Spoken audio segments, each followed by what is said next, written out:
All right, y'all. Welcome back. Happy Friday. Happy 4th. This is the Bluechip Breakdown. We're your host, Bull and P. And of course, we got to talk about Darryl Rivers, man. I think that this is a huge pickup for us, P. Being added to the Mhm. 2006 class. We're going to break down what his game looks like and why he's such a big deal to add to the 2026 class.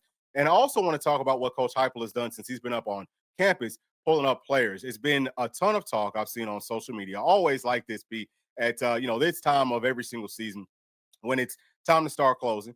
People are looking at the players' rankings and ratings and saying, "Well, this guy's just not good enough." But I want to show y'all where Tennessee kind of started off at, how we're doing now, and talk about maybe where we could be doing better at, and all that good stuff. Also, for those of y'all that follow us on Patreon, patreon.com/Blue Chip Breakdown. This is going to be episode 3 for the Patreon podcast. So y'all are all welcome to go join us over there. Right, we will have all this stuff uploaded later on today. But with all that being said, please do make sure to like and subscribe to the channel. So, P, let's talk about Darryl Rivers, man. We'll pull up his film here, 3-star guy with 24/7 Sports and with On3. But what are you seeing with his game and how he might fit into Tennessee's system?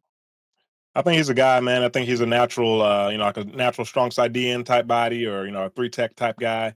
He's a guy that can do a lot of different things for you. Pretty versatile interior defender. Good size on him. 6'5" is always listed as, but I mean, I think he's every bit of 6'6". Really close to 300 pounds. So he's a guy's going to continue to get bigger when he gets in the weight room. He'll probably come in as a freshman. As a guy that's about 6'6", like 305, 310. I mean, he's got really, really good size. I think he'll have a chance to contribute early too as a freshman. I really do. I think he has that type of skill set. Really good athlete, can move well in space. Really long arms, so does a great job of using those long arms, using that length. And for a guy that's as tall and as long as he is, he doesn't play super high. He actually plays with pretty good pad level, pretty good bend. So has the flexibility you're looking for. I think this guy's going to get nothing but better. Definitely would expect him to get a bump from a 3-star to a 4-star once those final rankings come out. But overall, man, a really, really good pickup at a position of need for Tennessee. 100%. I think that you just hit on everything. Something else that I'll add to that is that, he's playing in a really good classification. Okay. I don't remember which one it actually is, but Georgia, every single one is good. There's only one P that's not great. That's the one that Sammy Brown played in. I don't know which one that one is, but I mean, that's not a whole lot of talent there. It's still good, but it's not like all the other ones where it's just like every single week it's SEC caliber players. But Dale Rivers, rated as a 3-star, is it gonna be based off of, well, his highlight film doesn't wow you? Because to me, I don't see that. I don't know exactly what some of the analysts are looking at. He hits on all the other measurables. Like you said, man, he's got really good height and great length. For him to be a guy that I feel like has the highest ceiling playing at tackle, you see some of the pass rush moves. He's got a lot of versatility to be able to play coming off of the edge. Maybe not at Leo, but strong side in, I could definitely see him fitting in there. If he gets up to about 305 P, then yeah, he's definitely going to have to play tackle. But I'm just saying that Tennessee's doing a great job of targeting players that might be kind of maybe like underrated, but also our tackles. We're going out and getting guys that like their pass rush skills look incredible. So this is huge. Whenever you can add that type of pass rush from the inside of your line, that's the best place for us to get it. That's the worst place for the offense to kind of feel that heat coming from, because quarterbacks can't really move. And in there, you can see him out in space. It's kind of like juking out that end or something that came out to try to block him. But yeah, I think that he is a huge pickup for our Tennessee Volunteers. And with that being said, I also want to show y'all something right here. So this is Tennessee's 2026 class breakdown. We've looked at this previously, and I just want to kind of focus on how Tennessee's doing at each individual spot. Like we've said, you want to add guys, not necessarily based off of their star ratings, but you want to add guys at least one at each of these spots that you feel like could come in and actually play for you as a freshman in SEC games if they have to. And I think that Tennessee's kind of checked off all those boxes. But looking down at number 6, P, at tackles, it was like last week or something, we had 0 guys there. And we came into this Mhm. cycle saying that Tennessee needs to add at least 2, maybe 3. So now we have our 2 guys. We think that they're both really good. Okay, we've got a guy, the 4-star there, who's Big Albert. He's probably going to be more of like your nose. And then you've got Rivers, who we just got earlier today, who I think could be more like that 3 technique P, just like you said. So we've got 2 guys that should be able to grow and be really good moving forward. But do you think Tennessee needs to add maybe one more guy here, or do you think that maybe we would try to add one more guy here? I mean, I think if the right guy's available, I haven't gone through and looked at all the potential D tackle prospects. But I think if you find you a guy that's over 300 pounds that can come in and kind of fill that Elijah Simmons type role, just be a freaking run plugger in the middle of that defense. I think you take a guy like that. Or obviously, if you get a high end guy, a 5-star type guy that kind of comes out of nowhere and wants to come play for you, of course, you take a guy like that as well. But I mean, I don't think you ever turn down interior interior D lineman. I think you take as many of those guys you can get. So yeah, I mean, I don't know if we're gonna try to go break our necks to go try to find another guy, but if the opportunity presents itself, I definitely think we would add one more D tackle for sure. Yep. And let's also take a look at the overall class. So this is with On Three, y'all. So On Three, I don't remember, did On Three buy Rivals or did Rivals buy On Three? Because sometimes it says On Three, sometimes it says Rivals. And right now it looks like it's saying both. But either way, this is Tennessee's class. And we have a total of 17 players. So the blue chip ratio is 53%. And we'll just scroll through here, you know what I'm saying, so that y'all can see some of the faces with these names because we will be talking more about this class. Like I said, I think that we're doing a pretty good job at this point, just basically targeting the players that we need and players that we feel like can come in and actually help us play. So, looking pretty good up to this point. Just wanted to kind of scroll through there. You know what I mean? We are ranked 13th nationally, fifth in the SEC. And if you were to look at, actually, let's see, can we? Wish there was a way that we could. Let's see if we can pull this up, P. All right. So we can scroll through this too and just go through and see who's kind of ranked where. You know what I'm saying? Like who's close to Tennessee. So we're still over Florida here. And this is something else that I like to do, P, is take a look at the average rating and see how that plays out because some of these teams will be ranked higher with these ratings because they have more players in their class. So looking at the average, to me, that tells you so much more about the caliber of player that you're bringing up. So LSU doing a good job. They've got 13 players. Oregon, Notre Dame, Buckeyes, A&M, Alabama. Man, look, Alabama's about to, I think, land another 5-star. So, like I told y'all, and we'll talk more about it, they're back to cheating. So is Georgia. They've almost got 30 players. They're going to do the exact same stuff. Whatever Alabama does, Kirby Smart's going to copy that. But now y'all can see Tennessee's down here. So if you're keeping count here, Tennessee would be 14th based off of the player averages. So I wanted to just show y'all that. We'll scroll through a little bit more for those y'all. I'm surprised that Florida State is still up this high, and we'll actually talk some about that as well. But yeah, I think that Tennessee's doing a really, really nice job. And let me actually pull y'all back up to this right here. All right, so this is Tennessee's mock class, or this is who we think Tennessee's probably going to end up landing. Everyone that's orange is already part of this class, and then dark green means that we have a really good chance. Light green means that we still have a great chance, but we're probably maybe second place, something like that. I could maybe even update this, but pay attention to the very bottom row there. It's going to show you the overall averages for 24/7 Sports and for On Three. So you can see that we'd be at about an 89.92, and that would put us, I want to say like right around like 13 or something like that. If we land all of these players, all right. So just understanding that maybe there is a little bit of a ceiling for this class. This is not everyone that Tennessee could have, but it's just the players that I think Tennessee's in the best spot with. So let's understand that moving forward. And this is just a different look, right? So these are all the same players that was on that previous slide. This is just an easier picture for y'all to see who all's left. There's still some really big names here. I think obviously Braden Rouse, feel good about him. Joel White, not sure. Savion Hyder, feel great. Joel, feel great there. Craig Tutt, probably not. But P, is there anybody here that you really like or you feel like, hey man, this is a guy that Tennessee really needs to add to this class? I mean, I would love to add that first guy there, Moa. Um, Moa. I know we got a Fong bomb or whatever for him to go to Utah, I believe. So I mean, that's not you don't like to hear that, but I mean, I would love to add him. I think he comes in as a first year guy. I mean, 6'2", 190. You figure he comes in as a freshman at about 6'2" and a half, like 205. I mean, that's like my dream scenario right there. 6'2", Yep. 205 guy as a freshman. Would love to see something like that. I really like all those guys. I like Joel Wyatt too. Mhm. We'll love to add Darius Gray as well. Braden Rouse, a guy that we like a lot, but I think we talked about this. I don't know if it was on air or off air. We talked about, he's a guy would love to add him to this class. But I mean, kind of like we touched on, do we feel like we're almost kind of over recruiting? Like we did a really good job last year. We brought in some guys. You look at a guy like Aaron Carter, he'll probably be gone after this year, but then you have Jeremiah T-Lander who probably be back. So you have T-Lander, Spillman, Burns, then you got the freshman brought in. So it's kind of becomes a crowded room. I think you bring in too many guys that can, I don't know, it can kind of just complicate things a little bit.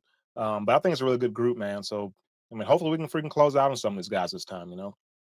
Yeah, I mean, I'm thinking that Tennessee will do it, and actually with Moa, something that, and I don't know if I read this right, but it's something that I saw last night on VolQuest. It sounded like he might actually push his day back. So we kind of started off, hey, he might push it back. Then it came back after he got that phone bomb and was like, well, shoot, maybe he's still going to stick to it. And maybe I misread the way that they worded it, but it sounded like he might still be pushing it back. So if he doesn't push it back, then Moa is going to be picking this program on Saturday. So hopefully, Tennessee can get him to push it off some so that we can land him because I think that he's the player that Tennessee I feel like really, really needs that's left. Like we really need someone like him because he can do so many different things. But we talk about it all the time. So really, really good player. And of course, we'll be watching out for. But it's going to be several guys I feel like coming off of the board over the course of this weekend. But let me go on ahead and bring y'all back. So let's keep on talking about Coach Heupel and what he's done. This is him from 2021, which that was a class that he kind of had to close with. He didn't get to do from start to finish. But y'all can see he had 16 players in that class, and the blue chip ratio is at 31%. And that class finished ranked 23rd. So y'all can see how the class has moved up every single year. And for those of y'all that would like to know this, it sounds like the 50% ratio where no college football team has won a national championship with less than a 50% blue chip ratio. I would call that, hey, this is our, kind of like floor target. Like that's the absolute floor. But looking at some of these classes, Pete, I mean, Tennessee had some good seasons with, you know what I'm saying, like not really great overall talent with some of these Mhm. classes. But now, you look at 2024, 57, right? Like, I mean, we get up getting close to 60. Then last year we get up to 64%. This season, we're at 53%. It's only 17 players total. But even if we were to add everybody, if I calculated everything right, it would actually come out to about 52%. So why do you think Tennessee's maybe taking a little bit of a step back since 2025? Do you think that maybe we hit our ceiling with that class, or do you think that maybe there's something else might be going on? I mean, when I look at this class, I look at guys like Zayden Anderson, Darryl Rivers, Kendrick Golston. I mean, a lot of these guys, to me, I look at them and I don't see three-star guys. So I think we probably got in our current 17 commits. There's probably about 4 or 5 of those guys that are 3 stars that I think are 4 stars. So I'd like to see what that does to your average. I'm sure it gives you a good boost. So we'll see when the final rankings come out, but I don't think it's really much of anything other than we're we're just identifying some guys earlier, and for whatever reason, these guys that we're identifying haven't quite gotten the recognition that they deserve yet, for whatever reason. But I mean, I just think we got some really good guys that are rated as 3 stars. That I mean, should not be 3 stars in my opinion. So I don't think anything's really changed. It's just to me, just some underrated guys, honestly. Yeah. So when you're looking at Tennessee's competition, you know what I'm saying? Like looking at some of the teams that are always at the top of this thing. And actually let's see if we can bring this thing back up. We'll look at this, right? So looking at the teams that are way up at the top of this list, what do you think Tennessee maybe needs to do differently for us to get up here with these guys? Because we have pretty much finished outside of the top 10 with Coach Heupel every single year. And, we did talk about that. If you're at like 50% with the blue chip ratio, then yeah, technically you could win a national championship. But it really has to be such a perfect season. Like this would have been a really good year, P, and it still could be because our schedule is super light. Now it's not super light, relatively speaking, to everyone else. I mean, if you took our schedule, P, and put it, in the Big Ten, it's still probably top three, but it's probably like the absolute weakest in the SEC. So it's a Right. huge difference in the one team that people always point to saying, oh, well, this team won a national championship, and I think like a 54% blue chip ratio with their whole roster was Michigan. But I mean, we all know that Michigan that year, what they played one good team, until they got to the playoffs, so they were way more fresh. Mhm. And then yes, they did go on to beat Bama and they beat some good teams, but it's a lot easier if you don't, if you're super healthy and everyone Right. else is all beat up heading into the off season, right? So I'm just saying it's a lot more difficult in this conference to be able to do that without better talent. But looking at these teams, you see how well they're doing. Like you can look over here, see how many 5 stars, 4 stars. I mean, like they're loading up. So what does Tennessee need to do to kind of like get up here with these real big boys? Because I think that for Mhm. you to be a team that's mentioned in this same breath, where hey, it's preseason, hey, this could be a championship team. You need to be top five every single year. So what do you think Tennessee needs to do to make that happen? I think number one thing you got to do is you got to freaking get guys to the league, and they got to get up there and they got to perform well. I mean, you look at LSU, for example. Mhm. Tristan Keys committed there right now. I mean, heck, how many freaking top receivers do they have in the league right now? You know what I'm saying? Like they just produce receivers at a high level. They produce linebackers, D linemen, DBs. Same for Ohio State. A&M's a team they just have a lot of money. Honestly, how they have a lot of money, and it's a really nice campus. Whatever Notre Dame's just a big brand. But I think number one thing we could do for us, number one, is get guys to the league. I think the second thing you need to do is you need to go out there and you need to beat freaking Georgia. You need to go out there and you need to Mhm. win a playoff game against an Ohio State type team. I think you go out there, you do that, do those types of things. I think it just pulls a little more weight and it just gets these recruits looking at you a little bit differently. I think people are intrigued by Tennessee, but just kind of with the lack of maybe NFL development, things like that, they don't want to take the chance. They want to just go to a place where, hey, I know LSU's putting out receivers. I'll just go there. So I think the more consistent we are getting guys to the league, the better we'll be. And I'll tell you this too. Mhm. So today I was looking at Georgia. I went and looked at their class. I said, let me look at their class. So I went Mhm. through like the top 3 or 4 guys, skipped over the quarterback. But I mean, their number 2 guy, what is he? D tackle. Film looks pretty good. Okay. Yeah, that James Johnson. Film looks pretty good. Reminds me a lot of the guy they've had past few seasons, number 52 for Georgia. Mhm. Physical, quick off the ball. But I mean, the competition, I kid you not. I kid you not. There's several plays on there when the guard that he's going up against is like Mhm. 5'7", 185 pounds. I mean, Oh I'm not yeah. joking here. And he's blowing his guys up. I mean, you look at the number 3 guy there, it's offense tackle. Let me His scroll on up. his This guy right player here. comp, yeah, him 6'6", 310, beautiful on film, or beautiful size. But I mean, his player comp to me, guess who? I would say similar to Bennett Warren. That's not a knock on Bennett Warren at all. But I'm saying, remember some of the things we said about him. Now the guy's going to be ready to come in year 1, maybe not in year 2.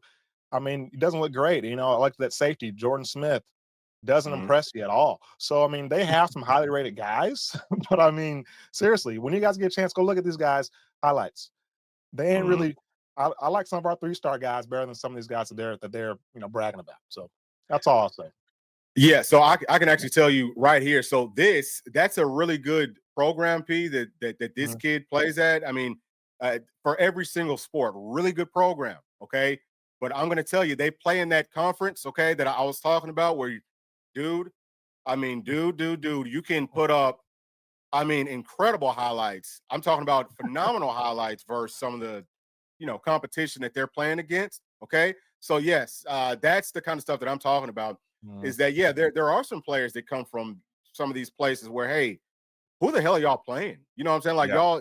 y'all go win state versus I mean, dude, we can roll out our. Let me not even go too far, but I'm just saying it is a totally different ball game for some of this stuff.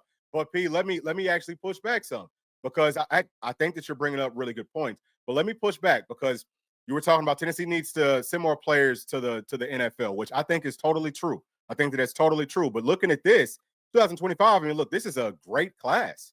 This is a great class. We hadn't sent too many people to the league necessarily. Mhm. So it felt like Tennessee had got to a really good point. I mean, obviously, you see things climbing.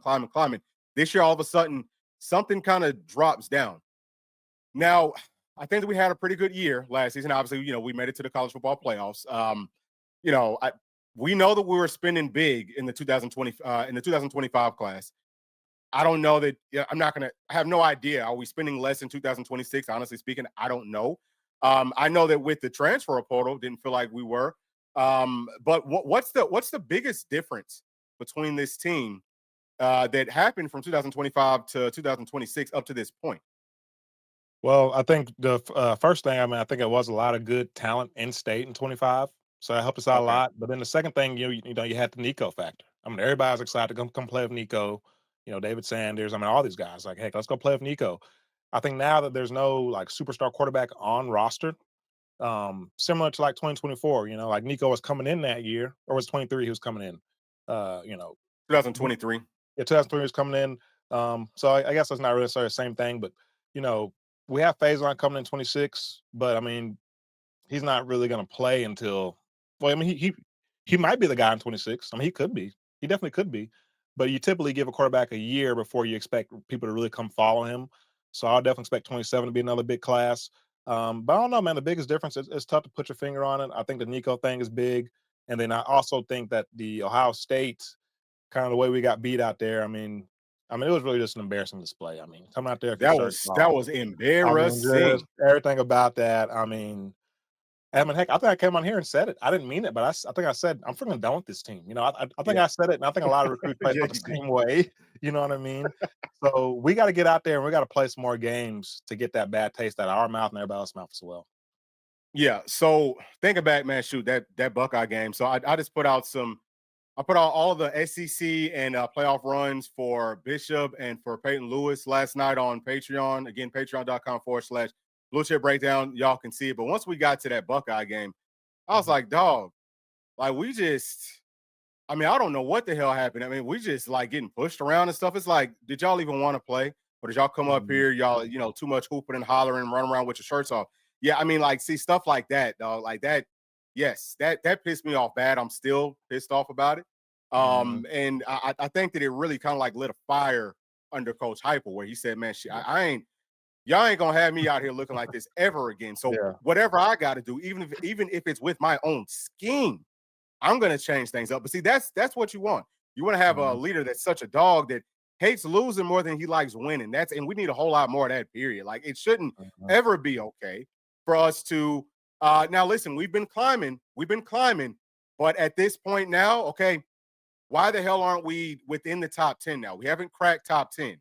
And it's not all about those ratings and stuff, but there is some truth to it.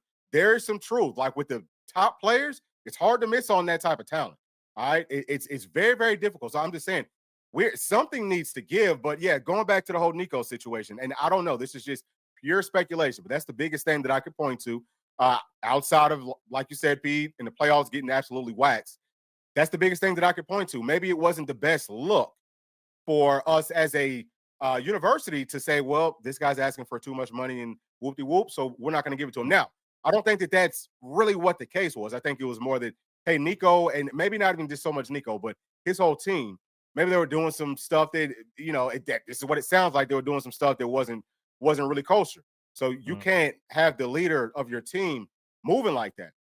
So, Right. that's just speculation. But I'm saying that the optics pretty much for most of the country, I think for these kids is that, well, shoot, Tennessee maybe isn't as player friendly. But that does bring me to how these some of these GMs and all that, how they're operating, Pete, because it was I was watching something. I think it's the Third and Long podcast, the one with Urban Meyer and all those guys. Mhm, So I was listening to Jim Nagy. He's the GM at Oklahoma, and he was kind of breaking down some of what they're looking for as a GM and how, look, man, like we might have the same grade on a 5-star as we do on a 3-star player. So what we try to do in those situations is we're probably going to go with that 3-star guy because we want to get more value. You got to find value. mhm. All the pro teams do it. You know what I'm saying? And you're really only going to be finding that value with some of the lower rated players. So do you think maybe that's more of what Coach Hype was doing? Because honestly speaking, P, I can tell you, I think that we've done so much more with less. Like we just talked about that. Like you look at the Mhm. blue chip ratios over those years, Tennessee's done a lot more with less. But do you think maybe it's more of that going on? That's a really good point, and kind of maybe tying it back to the whole Nico thing. Big time 5-star guy. Maybe that kind of rubbed Hype a little bit wrong way about, hey, you know what? If we're gonna get a 5-star guy, it's gonna be the right type of 5-star guy. I mean, not just any type of 5-star guy wants to come here. He better be, down to earth type of guy. Team first type of guy. And so maybe we're saying, hey, we can go, like you said, these 3-star guys have been great for us. These 3-star guys, these 4-star guys. So maybe that is part of it. You go and like you said, get more bang for your buck. You're not overloading positions up, with 4 and 5-star guys who are probably going to try to transfer out in a year or two. Like you're getting guys that are willing to stay and develop, which maybe that's the plan. Let's get guys that we actually can develop that'll be here for 3, 4 years as opposed to guys that'll 1 year and get the heck out of here if they're not starting. So, yeah, I think there definitely is a lot of truth to that, and I'll keep coming back to like I've said before. I mean, I count about 4 or 5 guys that are 3 stars right now I'm going to be shocked if they're still 3 stars when the final rankings come out. So, Yep. yeah. Yeah, well, I mean, shoot, like that's the main reason that we even started breaking down film on the high school prospects because we saw it, and it's Mhm. so tough because of how these sites are set up. You've got to have some rankings, and you can only have so many 5 stars, so many 4 stars.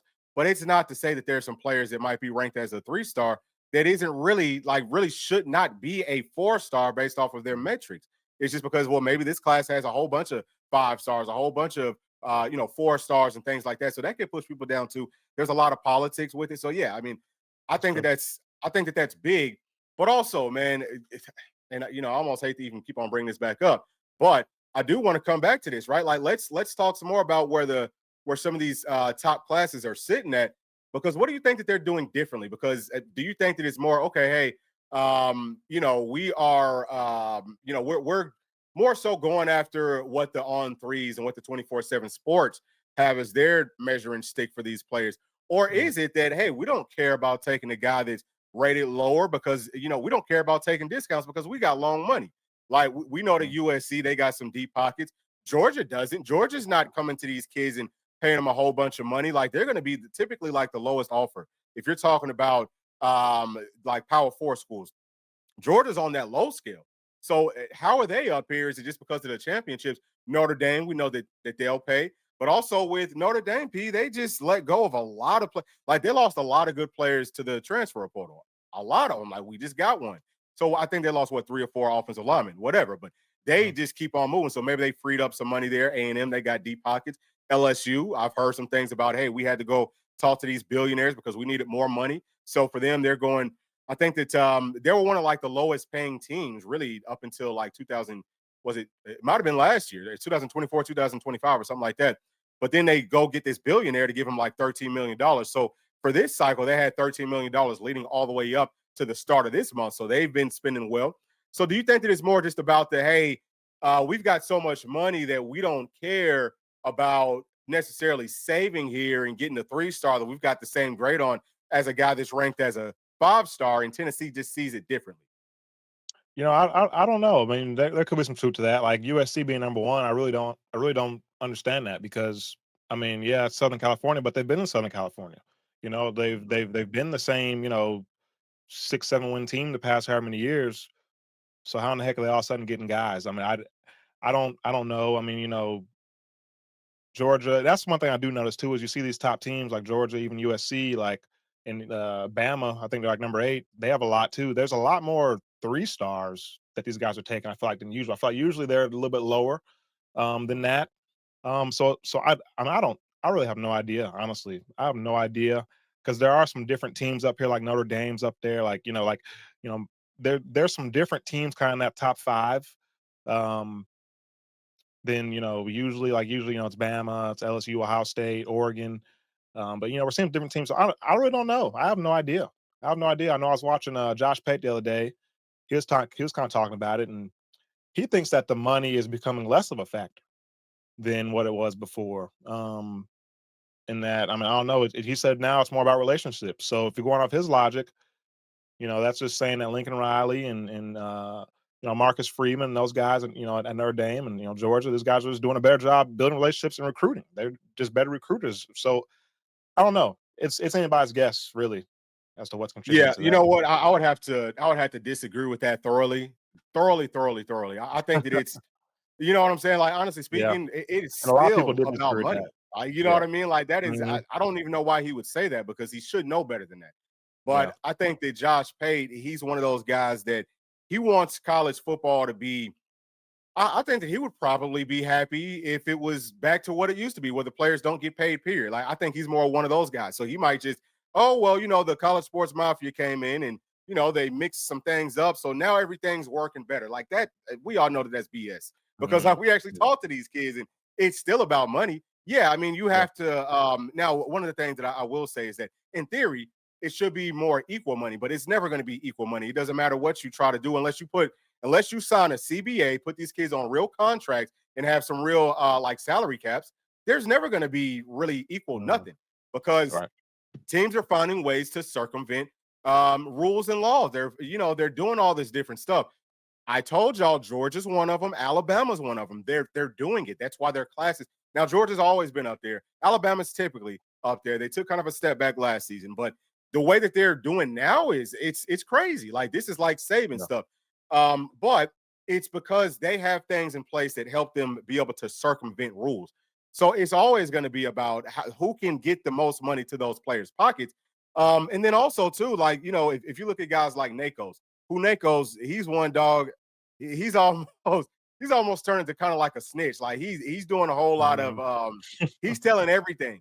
So he talked about teams are throwing out like these fake numbers to these players. So he called it like fake money or something. He said that there's a couple of programs that promise these kids so much money, but then once they get up on campus, I guess they're not getting it. He said that there's still some cheating going on with the, like under the table types of payments, which we already knew that wasn't going to stop. So money, dog, like there's really no way to absolutely stop it unless, like I said, you make a Yeah. CBA and you have somebody that can really like monitor this stuff. It's going to be tough with all these different programs. I think that the Power Four teams are going to have to separate, and then we might see a little bit more parity from that standpoint. But it's Mhm. always going to be about the haves and the have-nots. I'm just curious, is Tennessee in the best spot to be able to land these types of players with what we have? Because the only thing that for me really separates would be maybe NIL, because obviously revenue sharing that's going to be the same for pretty much everybody. Now we would think that, right, Mhm. Pete? But we Yeah. don't know because Tennessee being that everything school, where we allocate more money to some different sports, that would hurt football. I think that would hurt the whole university. I don't think that we could do that. I would. But Yeah. as far as being personable, Coach Heupel, this whole staff, like we talk to the players' parents, and they tell it's the most personable staff. So I don't know that is too much of an issue. I think it's got to be something maybe with the NIL. So do you think that if Tennessee is to move to this new contract with these three stripes, do you think that maybe that would help? Or do you even think that that's something that Danny White's looking at? I definitely think Dan White's looking at it. He's a guy that's definitely always, playing chess, not checkers. He's 3, 4, 5 steps ahead. Probably, I mean, I imagine when he took the job, 2021, one of the first things that came across his desk was, hey, your contract with Nike ends 2025. He was probably already thinking about it then. Okay. He was already thinking about it and getting it figured out. So I would imagine, yeah, Adidas, they're going to have they're going to be tied into our NIL, maybe give our guys NIL deals. So that way we can really freaking bolster some of these guys, what they're earning, and then we can attract better talent. Because, like you said, and I agree with you, I do think it is still money is the primary deal. I think relationships, yeah, it's important. You want a team that's good and stuff like that. But at the end of the day, if a team is going to offer me, we'll say $950,000 compared to this team that's going to offer me, 150,000. Well, you know what? Team A just looks, they just look a lot better in my eyes at this point. So yeah, hopefully, Adidas is going to do that. And we can just find ways because I mean, like you said, man, I think Georgia, Bama, looks like USC, a lot of these teams, there's something going on where they're, like you said, under the table. They're doing something illegally. Now with Danny White and Heupel, I just don't really see them being the type of guys to try to cut corners. I think they're going to do everything right, especially coming off what we had under the last regime. Donnie Plowman, all those guys. So our competitive advantage, I think, will have to be something that's fair and legal.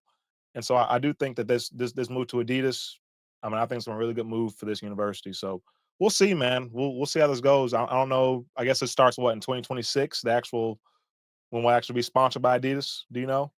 Yeah, yeah. 2026? So this Okay. this current deal with Nike, it runs through 2026. And also, just for those y'all that don't know, it does sound like that switch is going to happen. I think that news might be breaking here. I don't know when, but I would say probably like over the next couple of weeks. But yeah, it sounds like that move is coming. So it would start in 2026. Some of the rumors out there, P, is maybe 10 years for $200 million. Now that's probably just like message board talk, but that's in our, I'm going through. I was trying to pull up the actual numbers that I had for that contract. I'm still working on finding it, but yeah, I mean that's about what I said. I said, if we could get a deal that's $200 million for like 7 years, that was for me. That will put us at about $28 million per year. Allocate, at least 70% of that to NIL because that would help us add more players. That's the difference now is with this house settlement, with the contract that everyone had to sign off on now, with all these Power Four programs. You've got to go through this. Well, not even like even if you didn't sign off on the house settlement, your NIL contracts have got to get vetted. They've got to get vetted. Anything that's over $600 period, it's going to get vetted. But if it's coming from like boosters and donors and stuff, that's pretty much not going to work. And that's how it's been up to this point. Tennessee's been, we were one of the leaders with that. Now you've got to get it from these actual big companies. If you get it from the big companies, and they really can't touch it. You know what I'm saying? And I don't think that they would even want to touch it, Pete, because if they shoot down one of those contracts, you're not just having to go to war with the whole state of, like, let's just say, with the whole state of Tennessee, pretty much, but also with that company. There's a whole lot of money that's being backed up, and you're going to Mhm. lose those battles in court. So Yeah. I would love for us to have something written into our new contract that says that yes, they're going to allocate funds towards name, image, and likeness for our players, not just for football. I'd say mostly for football. Shoot, I want about $10 million at least dedicated to the football team per year. That gets us 10 guys, whoever we want. Let's go get those 10. And then Mhm. let's add to that. And then, whatever's left, okay, basketball, y'all can have some, for both men's and women's basketball. And then baseball, y'all can have what's pretty much left. Okay. And Yeah. that's the way that things need to start operating, because Tennessee does need to, we're doing a good job, but I still think that there's a step that Tennessee can take so that we can really be at a championship level where we don't have to strain so much, where we don't have to Yeah. overcoach so much to be able to, win. See what I'm saying, Pete? Yeah, I absolutely love that, man. That'd be beautiful. Like I said, 10 million. Heck, I'm greedy. Let's allocate about, what do you say, 20 million a year. Let's allocate about 20 million. Okay, Yeah. 20 million to football, and that's just for our NIL, just from you guys. We Hmm. still got other guys coming in, so we'll say maybe total we're we got about 25 million or so of NIL money overall, just for our football team. And let's go get the top 25 every year. Let's go win some championships. But we'll see. I mean, I trust Danny White. I know he's a smart guy. He's AD of the year for a reason last year, so he knows what he's doing. I expect this to be a very lucrative move for Tennessee once it does become official. Yeah, I do too. I do too. But overall, though, honestly speaking, man, I feel really good about where Tennessee's headed, because I think that Yeah. you made an excellent point that Danny White is probably the best AD. I think he's definitely the best AD. It seems like he totally gets it. He's going to Mhm. help us get what we need to take that next step. But it's going to be big for us to have a good season in 2025. So last thing here, P, real quick, what do you think about this team? Maybe like overall, what's some things that you're looking for in fall camp? Some players that might need to step up to help this team maybe make it to the college football playoffs next season. Well, probably first thing for me is I'm looking at those receivers. I want to see, kind of who's stepping up, who's making plays, who's consistent in that receiver room. How we feel about Mike Matthews, how do we feel about Brazel, Braylon Staley, kind of those top three guys that we expect. I want to see, you know, how are they looking in fall camp? Obviously, quarterback situation, but you know, aside from the quarterback, I think that safety opposite turn time. Who is that guy? Who's taking reps with the ones? I think that'll tell us a lot because I think overall the defense. I mean, they look really good on paper. Um, it's just we just don't really know who that other safety is going to be. It's really the only question mark about defense, and then some questions about some depth on the interior of the D line. But I'd say in that order, number one for me would be receivers. Number two would probably be the safety battle, and then just want to kind of hear how that Aguilar and Merklinger competition's going. So that's it for me. Yeah, How about you, I'm shocked that you didn't start there, because I mean, quarterback? quarterback for me is still number one. Quarterback's got Yeah, to be. I mean, but you know somebody's got to why? step up in But a major way. but you know why I didn't put it is because I just feel like you can't really tell in practice. You know what I mean? Like I just feel like it's kind of it's Mm. on air. Like you can't touch quarterback. I don't know. I just feel like you're not really gonna know until actual game with the quarterback. Yeah, but I mean, it's still a competition, though. You know what I'm saying? Like, we've got three Yeah. guys that it's supposed to be an open competition. It might be more of Joey and Merck. I don't know, but somebody does have to step up. You know what I mean? Like, Mhm. somebody's gonna, even if it's just on air stuff, even if it's off the field stuff.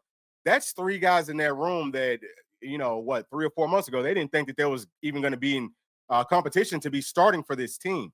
We got Joey Right. coming in. Obviously, he has to learn things quickly, which I think he picked that up, because it's not a whole lot for him to grasp from that standpoint. They've been out there throwing. Sounds like everyone's looking pretty good. But what does it look like when those pads come on? You know, that's just me. I think that that's the number one Mhm. place. Somebody's got to step up, like even more than anything else, because again, those three guys weren't thinking about having to be Yeah. the starting quarterback. So they really got to take a huge step from where they were at. And then Mhm. I would say for sure safeties, linebackers, you know, they're going to have to be better than what they were last season. Offensive line, it's going to have to be better than what it was last year. There's a lot of guys there that need to step up. Really looking at those cornerbacks for like the first couple of games, because our best cornerback, he's out. So those cornerbacks, they got to step up. They got to hold it Mhm. down. Yeah. There's a lot of good storylines, I think, coming up for this Yeah. I mean, the whole fall team. camp. You know? Yeah, everybone's got to Really? goddamn Yeah. step up. Yeah, You know what I honestly, mean? Hey, everybody. coaches, y'all Yeah. need to step up too. What the hell are y'all doing? Everybody needs to be Mhm. on a in. From what I've heard, this team is very confident, which that's what you want to hear. You want to have confidence. You want to have some buzz. You want the guys to be talking about championship, right? Like, because if you don't at least have that, then the ceiling is really low. But I think that our floor is high because everyone's kind of bought in from that standpoint. So that's great news for us. But I just wanted to kind of, you know, cover that here very, very quickly. Of course, we'll be talking a lot more about that as time wears on. But that's going to do it, Pete. Do you have any closing thoughts? Nah, I appreciate y'all tuning in. For sure, for sure. All right, listen, make sure to like and subscribe to the channel. Also, go and join us on Patreon, patreon.com/Bluechip Breakdown. We'll have a lot of inside news and notes, okay, that you're not going to get anywhere else.